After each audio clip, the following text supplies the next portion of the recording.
As I'm riding up a street, a truck pulls off to the side of the road on the right-hand side. As I'm going slowly around that side, an arm comes out the side of the window, and at the end of the arm is my binder. What? And it was handed back to me. Just like that.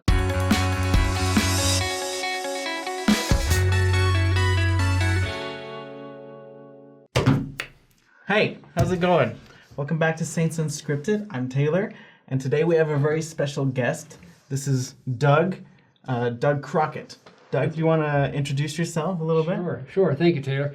Doug Crockett. I'm working on a Miracles documentary series. It's called Miracles When Heaven Touches Earth. It's on YouTube. Yeah. And I've got 19 videos out there now. They're small, they're 3 to 5 minutes long, so they're easy to see quickly. But it's just people's experiences when heaven gets involved and they recognize it. And I've had some wonderful experiences with individuals as we've talked about their experiences. And I put it out there, and it's been a wonderful, enriching experience. And I appreciate all those who go to that site, subscribe, and see those videos and share it. Awesome. And I appreciate the opportunity to visit with you about that today. So thanks for inviting me. Yeah, perfect. So can you tell us a little bit more about that? Like, where did it start? What's your process? Well, it began when I was a few years ago. I had my own personal experiences, some experiences with my family, my daughter. She had muscular dystrophy, and then my own health issues. And I realized that Heavenly Father can do things to help us. Yeah. And not all miracles are parting of the waters. Right. It's whenever, I like to call it, whenever heaven moves in your behalf and you recognize it, that's a miracle. That is saying when Heavenly Father gets involved and helps you in what you're trying to accomplish. And so as I was going through these experiences with my family, I would talk with other individuals about it, and I realized that I really enjoy visiting with people about their spiritual experiences because it helped them and it helped me to understand, how does heaven work with me? How does he talk to me? How does he talk to you? What are your experiences? How do you know you're getting an answer or not? And what occurs? And not all of it is, like I say, parting of the waters. Right. So, you don't have to walk across the Red Sea on dry ground for it to be a miracle. No. It can be as big as that, or as big, I like to say, as big as a healing, which is very big. Yeah. Or even as small as, there's those spoon I was looking for. Yeah, right. Basically, if anything is of a concern to you, then heaven is interested in that. Yeah. So what you're saying is that a miracle is just basically any time that God reaches out to us. Right. And it could be anything as small as an answered prayer. If you lost something, right, and you find it again after praying for it. And like I've definitely had that experience. Yeah, me too. Tons of times. Oh yeah. So in that sense, anyone can experience a miracle. Absolutely. Right? Daily. I think it's when you make it a point to think about it and remember it, and I like to say write them down. It's kind of like you're telling heaven and the universe, saying, I'm present. I'm trying to keep track of what's going on here. This is where I hope I can go, and this is where I'm aiming for it. And as you go along the process, every day, I've tried to make a little habit myself now when I go to bed at night, have a reminder where I have a little journal that I keep. I write down 3 blessings that happened that day. So during the day, I just think. That's really cool. Actually, on my mission, I was like a year out, and I was in this horrible area, which it actually turned into my favorite area because of this. But I met with I was going through a really rough time, and one of my zone leaders, he sat down with me and he told me that every night, instead of recording my progress and my success based on the numbers that we were getting, he said, just keep a journal and write down all the miracles that you saw. So I did that exact thing, and sometimes it was like, wow, it was negative 15 degrees and our car still started today. That was, and that was my miracle for that day. And it totally changed the way that I was looking at my life, at the missionary work. And this area that was super hard and difficult actually became a very spiritually bonding experience where I came to know Christ a lot during that time. Absolutely. So that's a really cool thing there. It's kind of developing, as you've heard probably before, that attitude of gratitude. Yeah. So in the past 8 or 9 months, has your opinion or has your view of miracles changed at all, being exposed to all these people's experiences? I won't say that it's changed. It's been increased. I've appreciated a greater perspective. That when a miracle, when people are getting help, sometimes the miracles are wonderful and you hear things or you maybe see some things. And when I do talk with people, I probably should say, the way I like to do is when we start, I always say, let's start with a prayer because I want to have the right attitude. And I don't want anything to be said in a flippant manner or spiritual or reverent manner. Yeah, you want to take it seriously. Yeah. So I think having the Holy Ghost with you in this discussion is crucial. And so if you act not correctly, then it goes away. So I try and have the right spirit with them. And they get nervous. They're like, I don't know what to say. And it has to be really big. It's like, no, it doesn't. But when you invite the Spirit, it allows it to take over. Then it just takes over, and then you get comfortable. Then it's like, okay, let's talk about what you're experiencing. What happened with this situation? Oh, that's really cool. That made me feel good. And this is how I think about it. And it becomes just a wonderful spiritual dialogue between people. And I thoroughly enjoy that. That's really cool. Yeah. Have you noticed any patterns in the stories? It's interesting, yes. The pattern that I'm thinking of is, because it's true, sometimes when we're in a tough spot, or whatever that is, school, work, life, job, health, whatever it is, our prayers seem to elevate.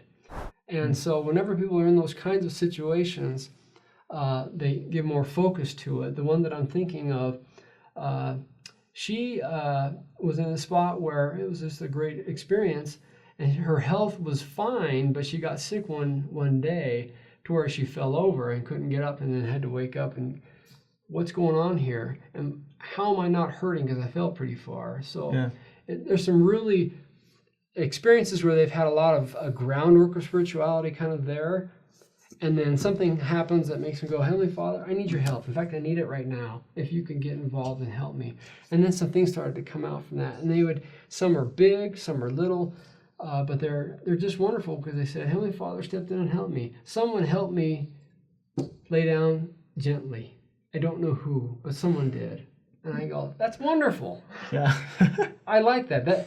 I like to think of heaven in that way. It's not everything, even if it's a vision, it's not necessarily all just stoic only. Okay, you be quiet. I'm going to teach you, so be quiet and listen. I don't think it's like that. It's a lot of lovingness involved in the process, and it's a family kind of a relationship.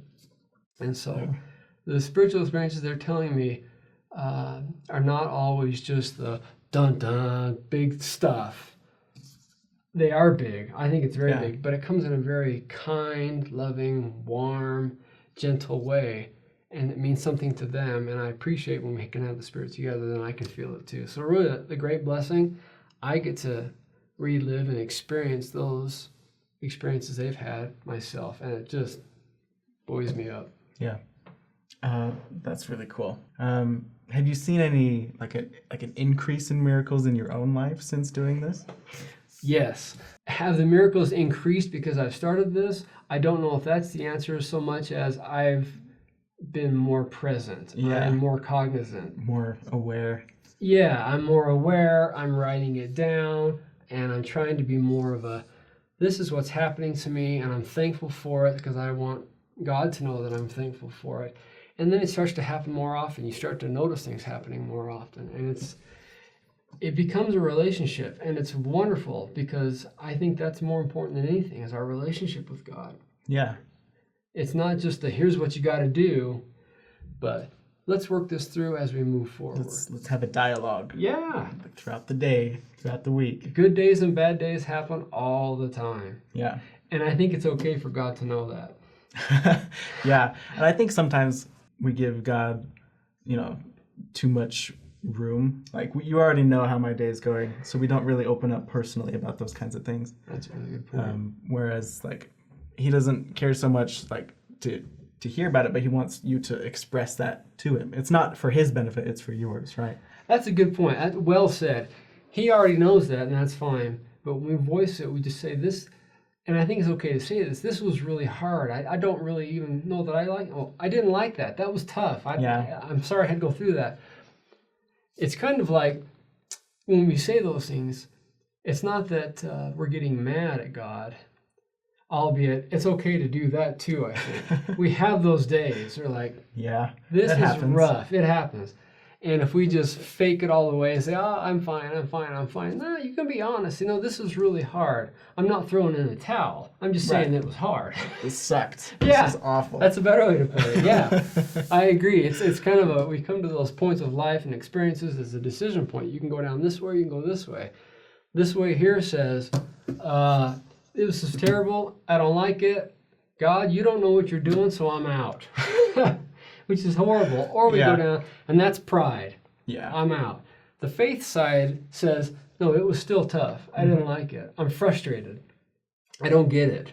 But I'm not throwing in the towel. Right. I'm staying with it. Yeah, and part of that, I think, is also acknowledging that not every bad thing is God's fault.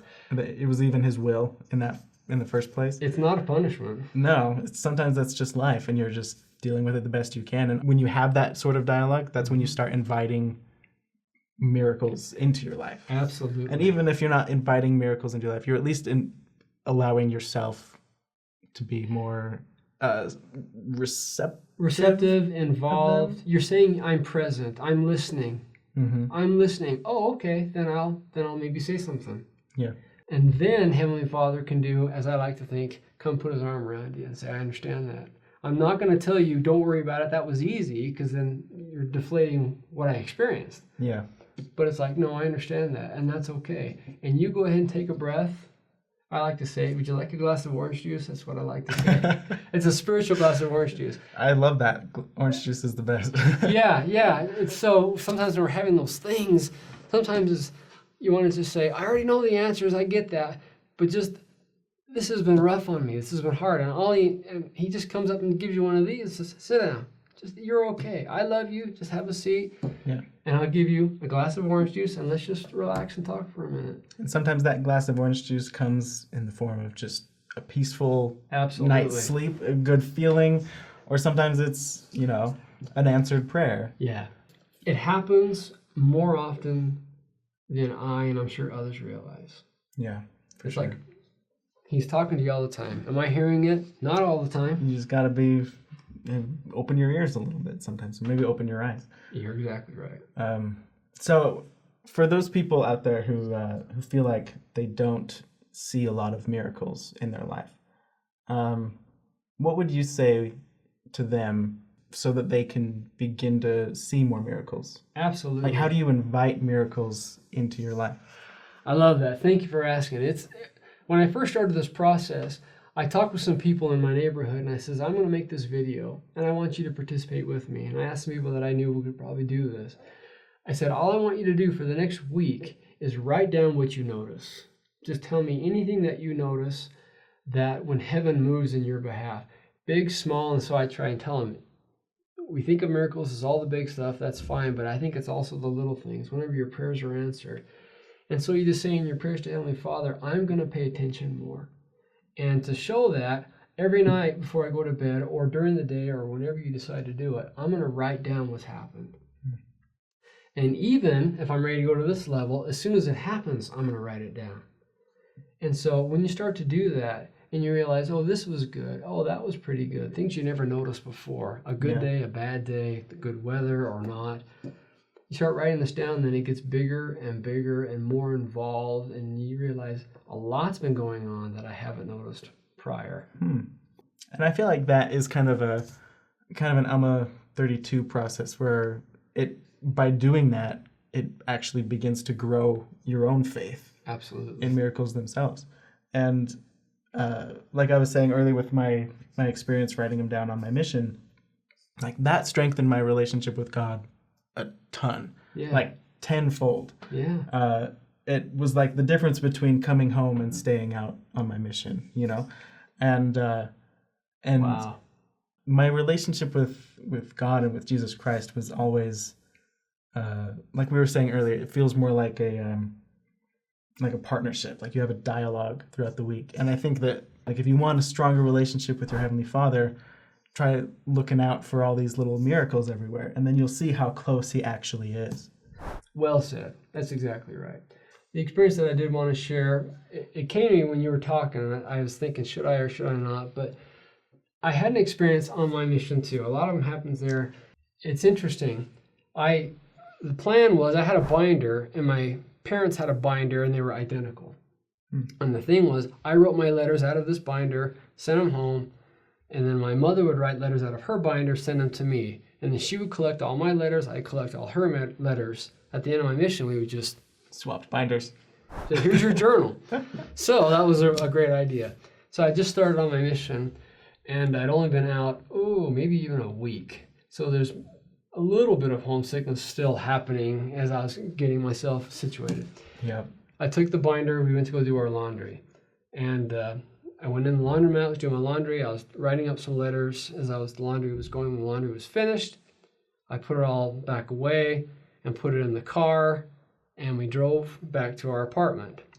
I got back to the apartment, and I couldn't find I thought, well, I'll finish my letters. And I can't find my binder anywhere. Oh, no. What happened to my binder? Yeah. So as you can imagine, I put my binder on top of the car, I put my laundry in the car. No. And we drove away. So. Oh, gosh. And to add more to this story, there was a monsoon that afternoon. It had already rained. Oh, my gosh. So because it had already rained, my prayers were different. It's like, Heavenly Father, not only do I want you to help me to find it, I need you to preserve it. Keep it intact. Somehow. And Heavenly Father, it's already rained. So go back in time and fix that. Reverse the effects. Right. That's crazy. So I prayed like crazy, and my prayers were really interesting because when I went to bed that night, my prayers were still, help me to find my binder. But I'd already driven back. I went looking for it on the road. Maybe it's wet. I couldn't find it. But I remember in the evening time, I was able to just finally say, Heavenly Father, you know how to take care of this.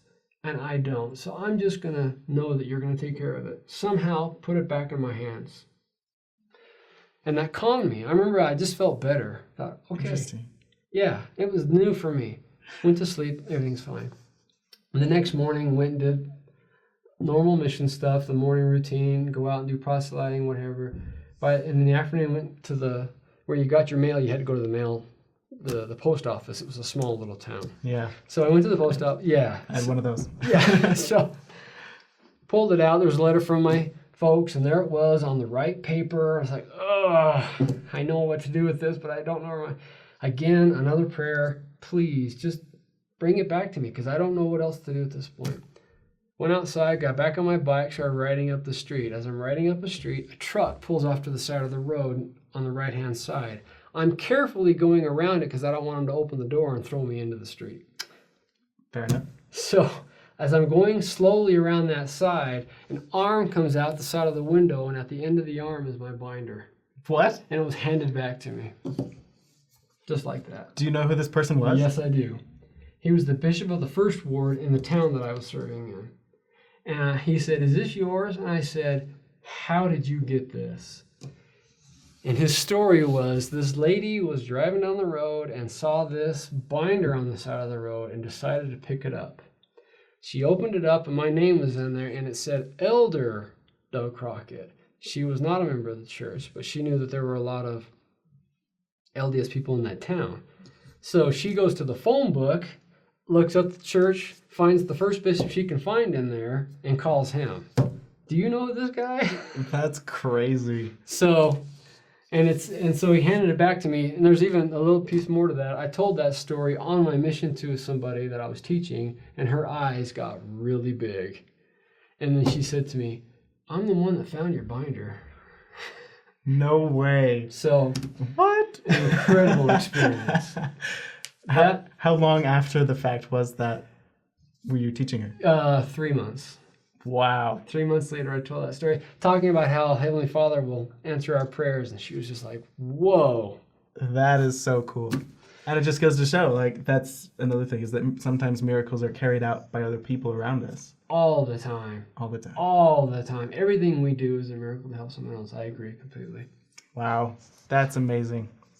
Well, great experiences. Yeah. Well, thank you so much for coming on and sharing that. If Yes. anybody has any miracle experiences that you would like to share, this is an ongoing documentary series. He'd love to interview you to make a video. So they would email you Yes, it's at miraclesproject20@gmail.com. That's right. You can contact me through YouTube as well. I get comments on there as well. So anyone that wants to talk about any kind of experience that they've had, I'm more than happy. I'll come to you. I have the equipment, and we'll do a video. It's wonderful. Yeah, go check them out on YouTube and on Facebook. And and it doesn't even have to be a big miracle. Little things everywhere. They're all big. It's wonderful. Yeah. Thanks a lot. See ya. Thank you.